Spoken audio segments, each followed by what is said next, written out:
आज का दैनिक मन्ना। Praise the Lord. नया दिन नई उम्मीद में आपका स्वागत है। आज के दिन के लिए प्रभु का कोटि कोटि धन्यवाद करते हैं। परमेश्वर जब हमें कोई वचन देता है तो उसे पूरा करने की सामर्थ्य भी रखता है।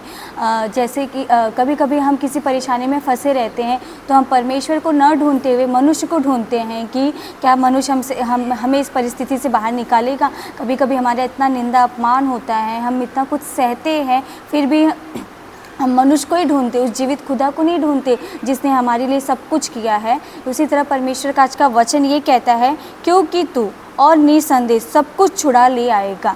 आप अगर किसी परेशानी में हैं, किसी समस्या में फंसे हुए हैं या किसी कर्जे में डूबे हुए हैं तो परमेश्वर के पास जाइए। क्योंकि जब दाऊद परेशानी में था, जब दाऊद का सब कुछ लुट गया, एक युद्ध में दाऊद का सब कुछ चला गया था, तो उसने इंसानों को नहीं ढूंढा, इंसानों की तरफ नहीं गया, क्योंकि इंसान उसकी निंदा अपमान कर रहे थे, उसे बहुत कुछ कुड़कुड़ा रहे थे उसके ऊपर। वो परमेश्वर की उपस्थिति में गया, परमेश्वर की उपस्थिति में रोया, गिड़गिड़ाया, परमेश्वर को पूछा क्या मैं उस दल के पीछे जाऊं, क्या आप मुझे उसमें जयवंत करोगे, मेरा जाना वहाँ पे सही है कि नहीं। परमेश्वर ने, वो दाऊद ने ये सब कुछ परमेश्वर से पूछा तो परमेश्वर ने कहा हाँ, निसंदेश मतलब तेरे मन में कोई संदेश नहीं आना चाहिए। जब तू जा रहा है पूरा विश्वास कर कि मैं तुझे वो सब कुछ लौटा के दूंगा। हम कभी कभी हमारे जीवन में कुछ हम खो देते हैं या फिर किसी परेशानी में हमारा सब कुछ चला जाता है या कर्जे में हम सब कुछ खो देते हैं तो हम सोचते हैं जो गया वो नहीं मिलेगा। लेकिन परमेश्वर कहता है कि निसंदेश मैं सब कुछ तुझे लौटा दूंगा। परमेश्वर ने आयुब को भी कहा था कि जितना तूने खोया है उसका दुगना मैं तुझे दूंगा।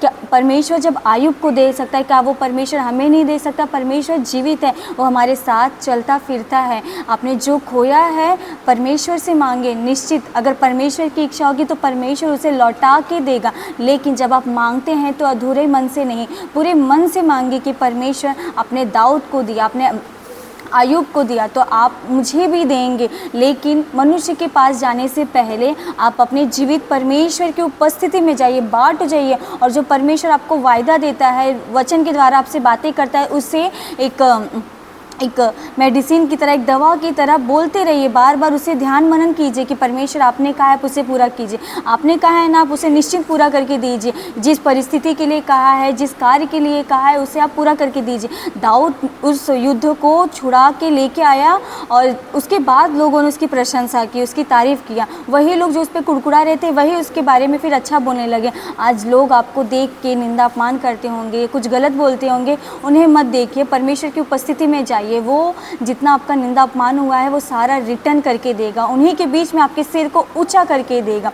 जब दाऊद गया परमेश्वर की उपस्थिति में तो परमेश्वर ने उसे वायदा दिया कि निसंदेश तू सब कुछ छुड़ा लेके आएगा। उसी तरह परमेश्वर भी आपको कहता है कि जो आपने खोया है निसंदेश तो सब कुछ आपको मिलेगा। लेकिन इंसानों के पास जाने से पहले आप सबसे पहले परमेश्वर को प्रथम स्थान दीजिए। इंसानों को प्रथम स्थान देने से कुछ फ़ायदा नहीं होगा, वो आपको सहायता नहीं करेंगे, लेकिन परमेश्वर अवश्य आपको सहायता करेगा, एक वचन देगा जिसे आप दृढ़ता से थामे रहते हैं तो आपके जीवन में जो आपने खोया है उसे परमेश्वर दुगना आशीषित करके देगा। क्योंकि परमेश्वर का वचन कहता है मैंने तुझे आशीषित होने के लिए ही बुलाया है। तो परमेश्वर के वचन को दृढ़ता से थामे रहिए और विश्वास कीजिए, परमेश्वर ने जो कहा है उसे पूरा करने में भी सामर्थ्य है। हालेलुया। हम प्रार्थना करेंगे। स्तुति हो राजा, स्तुति हो परमेश्वर पिता इस वचन के लिए। प्रभु आपका कोटि कोटि धन्यवाद करते प्रभु जो आपने वचन दिया परमेश्वर।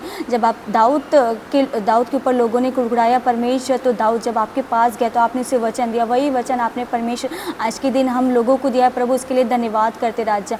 जो हमारा चला गया है परमेश्वर आप उसे लौटा के देने वाले परमेश्वर प्रभु, उसके लिए आपका धन्यवाद करते राजा। हमारे विश्वास को भी बढ़ाने के लिए प्रभु आपका धन्यवाद करते प्रभु। सारा आदर महिमा प्रभु आपकी पवित्र हाथों में देते हैं। इस छोटी सी प्रार्थना को उद्धारकर्ता यीशु मसीह के नाम से मांगते, सुन और कबूल कर मेरे स्वर्गीय पिता, आमीन।